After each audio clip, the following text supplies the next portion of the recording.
Old fish வந்து அது பார்த்தீங்கன்னா விழுவிழுன்னு இருக்கும், ரொம்ப உயிரில்லாத பூச்சி மாதிரி இருக்கும். அது ஸ்டைலுக்கு தான், வேறு எதுவுமே அதில் இருக்காது. ஆற்றுல இருக்கிற மீனை கூட கரையில் போட்டிங்கன்னா ஒரு 5 நிமிஷம் துடிச்சிட்டு திரும்பி தண்ணியில் குடிச்சா ஓடும். ஆனால் இதுக்கு 2 செகண்ட்லேயே உயிர் போகும் அந்த மாதிரி. ஆனால் ஒரு சின்ன பையன் அந்த கோல்டு ஃபிஷ்ஷை கையில் எடுத்து கையிட்டு ஒரு நஸ்க்கு ஒரு 2 நிமிஷம் வெளியே வச்சு உள்ளே போட்டால் அது செத்து மிதக்குது அந்த மாதிரி. ஆனால் ஒரு பாட்டியம்மா வந்து சொல்கிறாரு, எப்பா இந்த ஹோல்டு ஃபிஷ்ஷை நீ வந்து இப்படி கொல்லாத, இது ஏசப்பாட்ட போகும். ஏசப்பாட்ட போய் என்ன சொல்லுன்னா, ஏசப்பா ஏசப்பா இந்த பையன் வந்து என்னை இப்படி நசுக்கி கொண்டு போட்டான் அப்படின்னு அது போய் எங்கள் கணக்கு சொல்லும், ஏசப்பாட்ட சொல்லும். ஏசப்பாட்ட சொன்னால் இதை கொல்றதுக்கு ஒன்றை சும்மா விடுவாரா ஏசப்பா?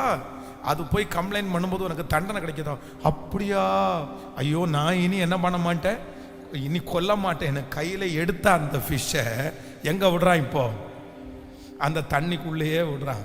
அந்த தண்ணியில் போகும்போது அந்த ஃபிஷ்ஷு, இதுக்கு முன்னாடி இருந்தவனெல்லாம் கொண்டுட்டியப்பா, என்ன கொல்லாமல் விட்டுட்டியே, என்ன எப்படி கொல்லாமல் விட்ட? அதுதான் என்னிலும் பலவானுடைய கைக்கு, என்னிலும் பலவானுடைய கைக்கு.